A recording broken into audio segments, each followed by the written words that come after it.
سلام، من اسکندر خواجه میرزاده شما را با مختصر رویدادهای اخیر تاجیکستان و جهان آشنا میکنم.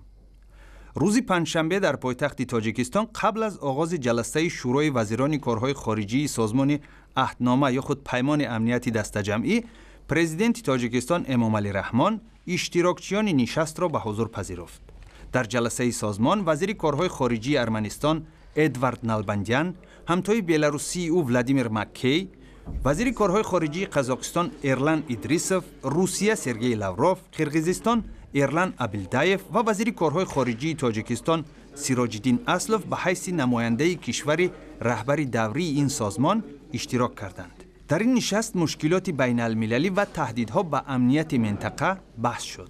اشتراکچیان نشست تاکید کردند که با نظرداشت تحولات اخیر در افغانستان، تحکیم همکاری سازمان‌های بین المللی و منطقوی در تأمین نظم و ثبات آسیای مرکزی ضرور است.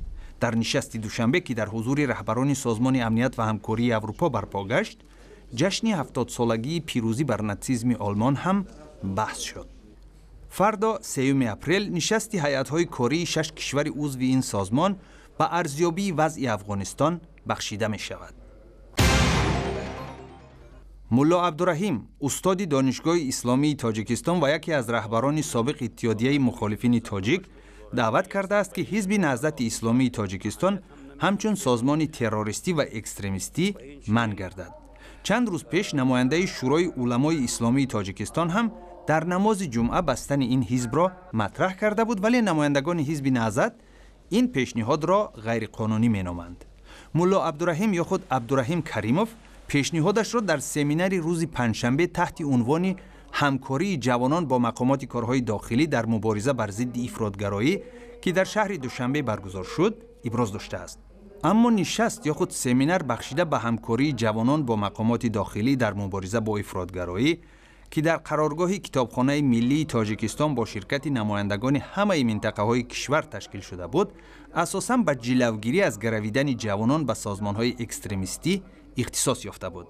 وزیر امور داخلی تاجیکستان رمضان رحیمزاده در آغاز این نشست گفت عین حال بیش از 200 نفر از شهروندان کشور در جنگ‌های سوریه اشتراک دارند و اکثر آنها افرادی هستند که فریفته وعده‌های پای در هوا شده حیات خود و بعضاً حیات اهل عائله‌شان را نیز در خطر گذاشته‌اند.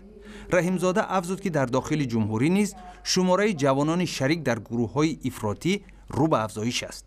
اگر در سال 2012 در مقیاس جمهوری 33 نفر از راه تشکیلات تروریستی و اکستریمیستی دستگیر کرده شده باشند، در سال 2013 و 14 و 3 ماه اول سال جاری 225 نفر برای ثابت نمودن داده از 500 جنایت روان تروریستی و اکستریمیستی داشته معین و بازداشت کرد. قرار است اولین هواپیمای وزارت حالتهای اضطراری روسیه گروه نخستین تاجیکستانیان را هم از شهر صنعای یمن بیرون برآورد. این هواپیما از ائتلاف زیر رهبری عربستان سعودی اجازت گرفته از قاهره به صنعا پرواز کرده است. محمد ایگمزاد، نماینده سفارت تاجیکستان در مسکو، در صحبت با رادیوی آزادی گفت بر پایه موافقت هواپیمای روسیه گروه 15 نفره شهروندان تاجیکستان را نیز از صنعا به مسکو انتقال می‌دهد. هفته گذشته سخنگوی وزارت کارهای خارجی تاجیکستان ابراز داشت که با دستور پرزیدنت کشور وزارت مسئله بازگردان شهروندان از یمن را بررسی دارد و تاکنون 44 خانواده که تخمیناً 100 نفر را تشکیل می‌دهند برای بازگشت به وطن نامنویس شده‌اند. آمار دقیق درباره شهروندان تاجیکستان که در یمن به سر میبرند معلوم نیست، ولی تخمین می شود که شماره آنها حدود 200 نفر بوده. آنها اکثرا در گوشه های دوردست این کشور اقامت دارند.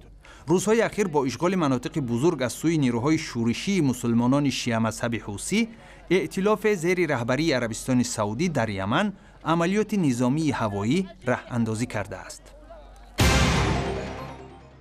روز پنجشنبه شورای محرران نشریه نگاه، سامانه تاجنوس و سازمان جمعیتی ایندم یا اینفرماتیکا برای دموکراتیا و رشد ملی مسئولان نوی نشریه، سامانه و این سازمان جمعیتی را انتخاب کردند. فریدون رهنورد، یکی از مسئولان هفته‌نامه نگاه، به رادیوی آزادی گفت در جلسه محرران که پس از استعفای مؤسس، سردبیر و مسئول هفته‌نامه نگاه، سامانه تاجنوس و سازمان ایندم سیمدین دوستوف برگزار گردید، عبدالعظیم عبدالوهاب مسئول سامانه تاج نیوز، روزنامه‌نگار سابقه‌دار محب‌الله قربان مسئول سازمان ایندم و خود فریدون رهنورد سردبیر هفته‌نامه نگاه انتخاب شدند. 24 مارس در یک صحبت با رادیوی آزادی دوستوف گفت که به حیث مالک قانونی این مؤسسه ها باقی میماند، ولی افزود که وظیفه های فعلیش را کنار میگذارد زیرا در فکر برنامه های دیگر است. و تفصیلات این و دیگر خبرها را در سامانه بخش تاجیکی رادیوی آزادی و صحیفه های ما در شبکه های اجتماعی یوتیوب و ادنکلاسنیکی پیدا کنید.